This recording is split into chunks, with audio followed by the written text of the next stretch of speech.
आज की video class से हम स्टार्ट करते हैं क्लास 12th बायोलॉजी का chapter number 6 molecular basis of inheritance. हम जानते हैं जो हमारी दूसरी यूनिट थी अनुवांशिकी, उसमें दो चैप्टर थे, चैप्टर नंबर 5 और चैप्टर नंबर 6। अनुवांशिकी यूनिट टोटल 18 मार्क्स की थी, जिसमें से लगभग 10 मार्क्स के क्वेश्चन आपको चैप्टर नंबर 5 से मिलेंगे और 8 मार्क्स जो बचे हैं वो आपको मिलेंगे चैप्टर नंबर 6 से। अर्थात इस चैप्टर से लगभग आपको 8 नंबर के क्वेश्चन देखने को मिलेंगे। तो अगर आप इस चैप्टर को बहुत अच्छे से पढ़ेंगे तो 8 के 8 नंबर आपके सही निकलेंगे। बात करते हैं इस चैप्टर में हमें क्या क्या पढ़ना है और ये चैप्टर हमारे जीवन में क्या क्या महत्व रखता है। तो इस चैप्टर जो है वो नॉलेज की दृष्टि से तो बहुत ज़्यादा इम्पॉर्टेंट है ही, साथ साथ में हमारे जीवन के बारे में भी बहुत कुछ बताता है। सबसे पहले बात करते हैं कि इस चैप्टर में सिलेबस में क्या क्या मेंशन किया गया है जिसको हमें डिटेल में पढ़ना है। तो इस चैप्टर में मेंशन किए गए हैं आनुवांशिक पदार्थ और आनुवांशिक पदार्थ की खोज, पहला टॉपिक है। दूसरा टॉपिक है डीएनए एक आनुवांशिक पदार्थ, अर्थात डीएनए एक आनुवांशिक पदार्थ है, यह कैसे सिद्ध है और इसको सिद्ध करने के लिए जो भी प्रयोग किए गए हैं उनको आपको इसमें पढ़ना होगा। फिर पढ़ना होगा डीएनए बनाम आरएनए, अर्थात डीएनए और आरएनए के बारे में, जिसमें डीएनए और आरएनए की संरचना और इनके बीच में तुलना आपको पढ़नी होगी, जिससे हर साल एग्जाम में क्वेश्चन जरूर पूछे जाते हैं। नेक्स्ट और इम्पॉर्टेंट पार्ट है डीएनए पैकेजिंग, क्योंकि एक बहुत बड़ा क्वेश्चन बनता है कि डीएनए जो इतने लंबे होते हैं सूत्र, वो कैसे हमारे गुणसूत्र के भीतर पैक होते हैं। तो इसको हम लोग डिटेल में जानेंगे डीएनए पैकेजिंग में। फिर जानेंगे डीएनए का रिप्लिकेशन कैसे होता है, अर्थात कई सारी जो इसकी प्रतियां हैं वो कैसे बनती रहती हैं। और फिर पढ़ना है आपको सेंट्रल डोग्मा, और फिर पढ़ना है अनुलेखन, और इसके बाद इम्पॉर्टेंट टॉपिक है आनुवांशिक कोड्स या जेनेटिक कोड्स इसको बोलते हैं। और इसके बाद है रूपांतरण कैसे होता है डीएनए का, और नेक्स्ट है जीन अभिव्यक्ति का नियमन और लय कोपेरान मॉडल। और फिर बहुत इंपॉर्टेंट टॉपिक है जीनोम एवं मानव जीनोम प्रोजेक्ट। और सबसे लास्ट में जो कमिंग सून टॉपिक है, अर्थात एग्जाम में आने वाला टॉपिक है, वो है डीएनए फिंगरप्रिंटिंग। तो इन सभी टॉपिक्स को आपको बहुत अच्छे से पढ़ना होगा, तभी जाके आपके 8 नंबर क्लियर हो पाएंगे। चलिए बिना समय वेस्ट किए हम हमारे पहले टॉपिक अर्थात आनुवांशिक पदार्थ की खोज को स्टार्ट करते हैं। आनुवांशिक पदार्थ की खोज से पहले हमको आनुवांशिक पदार्थ तक पहुंचना होगा कि वास्तव में यह आनुवांशिक पदार्थ होगा क्या या होता क्या है। आज हम बहुत अच्छे से जानते हैं, हम और आप बिना कुछ बताए ही बता देते हैं कि जो आनुवांशिक पदार्थ है वो डीएनए है। लेकिन क्या कभी आपने सोचा कि इससे पहले जब ऐसा ज्ञान नहीं था तो लोगों ने कितनी मेहनत किया है, वैज्ञानिकों ने कितनी मेहनत और कितने प्रयोग किए हैं, जिसके बदौलत आज हमको ये पता है कि हमारा जो आनुवांशिक का आणविक आधार है या वंशागति का आणविक आधार है वो डीएनए है, ना कि कुछ और। तो सबसे पहले जान लेते हैं कि वंशागति का पदार्थ या आनुवांशिक पदार्थ क्या है। तो इसको समझने से पहले आप जनन के बारे में यदि अच्छे से समझते हैं तो ये ज़रूर रिलेट कर पाएंगे। हम सभी जानते हैं कि जो जनन जीवों का एक प्रमुख लक्षण होता है, इसके द्वारा जीव अपने समान संतति को उत्पन्न करते हैं। इसमें नर और मादा आप इनके जो युग्मक होते हैं वो आपस में फ्यूज करते हैं और इसके बाद जाइगोट बनता है और जाइगोट से नए जीव का निर्माण हो जाता है। इस जीव में अपने माता पिता के समान लक्षण होते हैं, जिससे यह पता चलता है कि एक पीढ़ी से दूसरी पीढ़ी में वंशागति हो रही है। तो कौन जिम्मेदार होता है इस वंशागति का, अरे वंशागति कैसे होती है, इन्हीं सभी बातों को हम जानेंगे। तो जो ये संतान होती है इनमें क्या कहते हैं, पीढ़ी दर पीढ़ी जो है आनुवांशिक लक्षणों की वंशागति चलती रहती है। और इसे हम लोग बहुत अच्छे से वंशागति चैप्टर में पढ़ करके आए हैं, जिसमें हमने इससे संबंधित सिद्धांत, रूल्स और जो भी प्रक्रियाएं थी वो सब अच्छे से समझ लिया है। अब हम जानते हैं कि यह आनुवांशिक पदार्थ क्या होता है। चूँकि हम जानते हैं कि जो प्रत्येक जीव होता है वो जायगोट नामक एक कोशिका के रूप में अपना जीवन प्रारंभ करता है। अर्थात हम सभी अपना जीवन कहाँ से प्रारंभ करते हैं? जायगोट रूपी एक कोशिका से प्रारंभ करते हैं। उसके बार बार विभाजित होने पर बनी कोशिकाओं के विभेदन से संपूर्ण जीव का निर्माण होता है। ये भी प्रक्रिया आप बहुत अच्छे से पढ़ पाए हैं। और माता पिता के मिलते जुलते लक्षणों का विकास होता है। युग्मनज का निर्माण जो होता है, नर व मादा जीवों में बनी नर व मादा लैंगिक कोशिकाओं, जिन्हें हम युग्मक कहते हैं, के संयुग्मन से होता है। अर्थात जो युग्मनज होता है वो संयुग्मन के फलस्वरूप बनता है, और यह नर व मादा के बीच की क्या होती है? कड़ी होती है।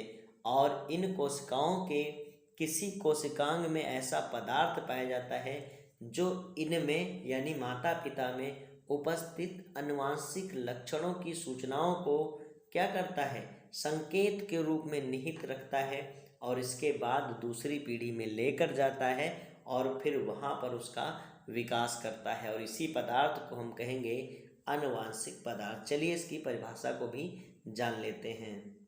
तो आनुवंशिक पदार्थ अर्थात हेरिडिटेरी मटेरियल या जेनेटिक मटेरियल क्या है? तो वह पदार्थ जो आनुवंशिक लक्षणों की सूचनाओं को, बहुत अच्छे से समझिएगा तभी आगे चल के चैप्टर और भी अच्छे से समझ आएगा, क्योंकि जितना आप समझते हैं उतना ये चैप्टर आसान नहीं है। अगर आप कोई भी पार्ट मिस करते हैं या कोई भी पोर्शन नहीं पढ़ेंगे तो इससे आगे का पोर्शन जो है वो जल्दी क्लियर नहीं होगा।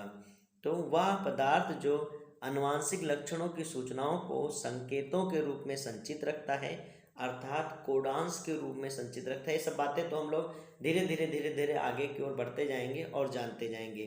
तो संकेतों के रूप में संचित रखता है और संतत पीढ़ी के जीवों में इसको पहुंचाता है, तथा संतत जीवों में उन लक्षणों को विकसित करता है, आनुवंशिक पदार्थ कहलाता है। तो ये बात समझ में आ गई कि आनुवंशिक पदार्थ क्या है। बात करें यदि आनुवंशिक पदार्थ की विशेषताओं के बारे में, तो जो आनुवंशिक पदार्थ है उसकी सबसे पहली विशेषता यही होनी चाहिए कि ये पदार्थ उस जीव के समस्त कोशिकाओं में उपस्थित होना चाहिए। जो आनुवंशिक पदार्थ है वो जीव के समस्त कोशिकाओं में मिलना चाहिए, उपस्थित होना चाहिए।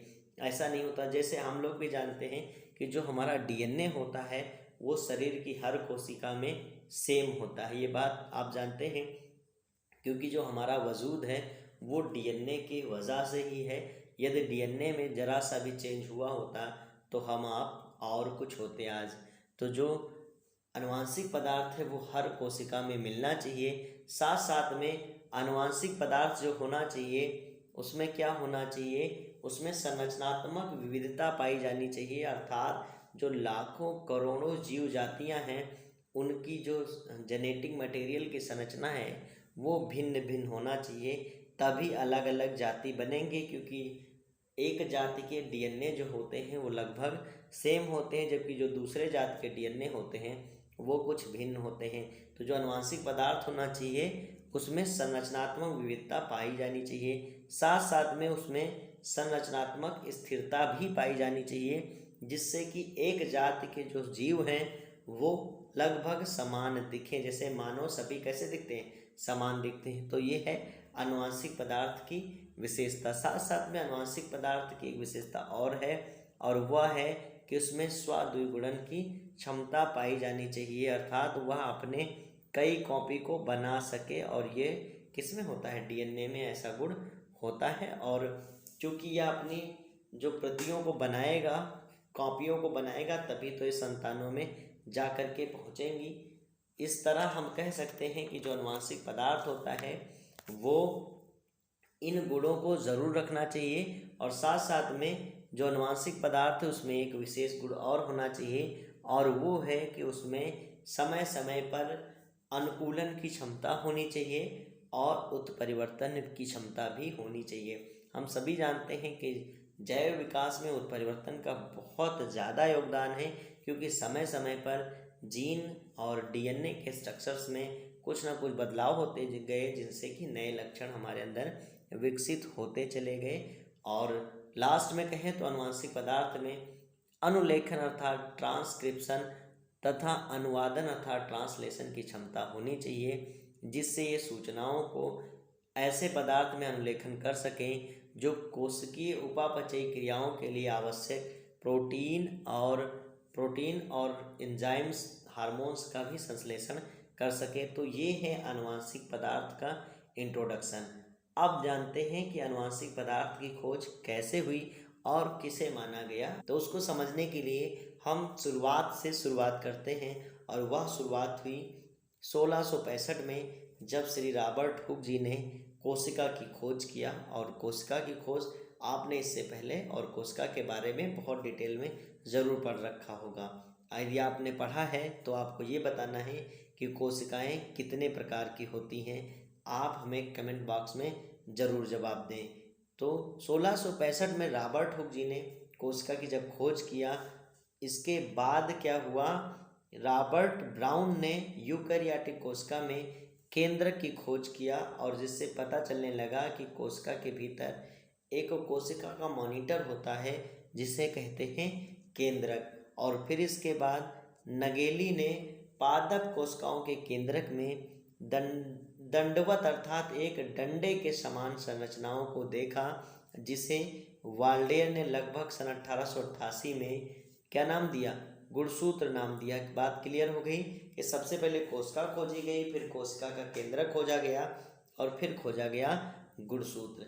अब आप समझने का प्रयास करिए, जब गुणसूत्र खोजा गया तो एक वैज्ञानिक थे जिनका नाम था वान बेनीडेन ने यह अपने प्रयोगों द्वारा स्पष्ट किया कि जो सभी दैहिक कोशिकाओं में गुणसूत्रों की संख्या समान होती है, अर्थात जो जीव होता है उसकी सभी दैहिक कोशिकाओं में गुणसूत्रों की संख्या समान होती है, तथा युग्मक कोशिकाओं में गुणसूत्रों की संख्या आधी रहती है। अतः यह स्पष्ट हो गया कि अनुवांशिक पदार्थ गुणसूत्रों पर पाया जाता है। अब गुणसूत्र की खोज होने के पश्चात वैज्ञानिक गुणसूत्र को ही अनुवांशिक पदार्थ का वाहक मानने लगे, अर्थात जो अनुवांशिक पदार्थ है वो गुणसूत्र पर ही स्थित है। ये बात सबको पता चलने लगी। अब हुआ गुणसूत्र के स्ट्रक्चर्स को जानने की बारी आई कि गुणसूत्र बना किससे होता है। तो वैज्ञानिकों ने इस पर जब रिसर्च किया तो पाया कि जो गुणसूत्र होता है वो न्यूक्लियोप्रोटीन से बना होता है, और जो न्यूक्लियोप्रोटीन होती है उसमें लगभग 40% क्या होता है, न्यूक्लिक अम्ल होता है, और 60% क्या होता है, प्रोटीन होता है। क्लियर हो गई बात। तो 40% लगभग न्यूक्लिक अम्ल होता है और 60% होता है प्रोटीन। अब वैज्ञानिकों के पास एक दुविधा थी कि वो किसे माने अनुवांशिक पदार्थ, न्यूक्लिक अम्ल को या प्रोटीन को। तो सबसे पहले इस पर कार्य किया गया, और शुरुआत में कई वर्षों तक प्रोटीन को ही अनुवांशिक पदार्थ माना गया, लेकिन कई प्रयोगों के पश्चात प्रोटीन में चूंकि द्विगुणन की क्षमता नहीं होती है, वह स्वद्विगुणन नहीं कर सकती, इसलिए प्रोटीन को अनुवांशिक पदार्थ न मान करके न्यूक्लिक अम्ल को अनुवांशिक पदार्थ माना गया। और न्यूक्लिक अम्ल की खोज कैसे हुई उस पर बात करते हैं। तो इस खोज का श्रेय जाता है फ्रेडरिक मिशर जी को, और फ्रेडरिक मिशर जी ने पश कोशिकाओं में फास्फोरस युक्त पदार्थ को अलग किया, जिसे इन्होंने, चूंकि ये न्यूक्लियस से मिला था इसलिए इसका नाम न्यूक्लिन दिया।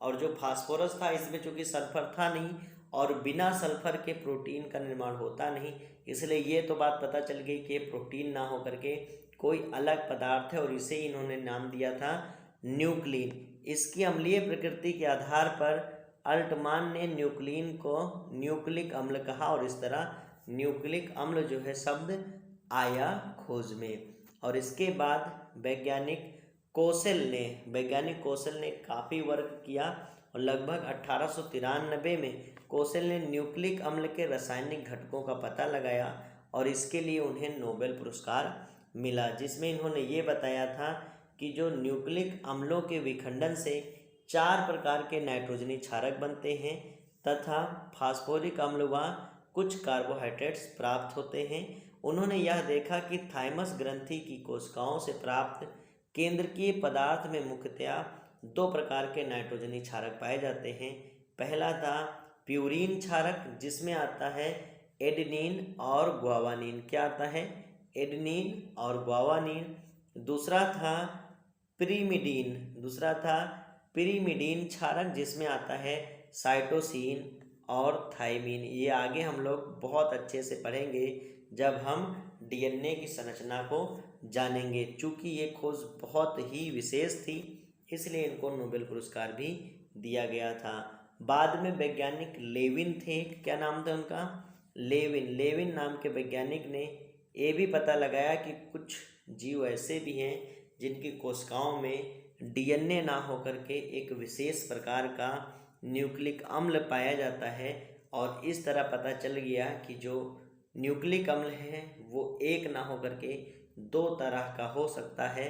तो इस तरह शीघ्र ही यह पता चल गया कि कोशिकाओं में दो प्रकार के न्यूक्लिक अम्ल होते हैं, डीऑक्सीराइबोन्यूक्लिक अम्ल और राइबोन्यूक्लिक अम्ल, डीएनए और आरएनए। तो ये था कि आनुवांशिक पदार्थ कौन है और आनुवांशिक पदार्थ कितने प्रकार के होते हैं। तो शुरुआत से हमने शुरुआत किया और अंततः हमें ये अब पता चल चुका है कि आनुवांशिक पदार्थ दो तरह के होते हैं, डीएनए और आरएनए, जिसमें से कुछ वायरसों में जो आरएनए है, कुछ वायरस तथा बहुत ही मतलब जो सूक्ष्म जीव हैं उनमें आरएनए जो है वह आनुवांशिक पदार्थ का कार्य करता है। बाकी सभी जीवों में डीएनए आनुवांशिक पदार्थ का कार्य करता है। और डीएनए आनुवांशिक पदार्थ है, इसको सिद्ध करने के लिए कई प्रयोग दिए गए और कई प्रमाण भी दिए गए, जिनकी चर्चा हम नेक्स्ट पार्ट में करेंगे। तो आप यूं ही पढ़ते रहें।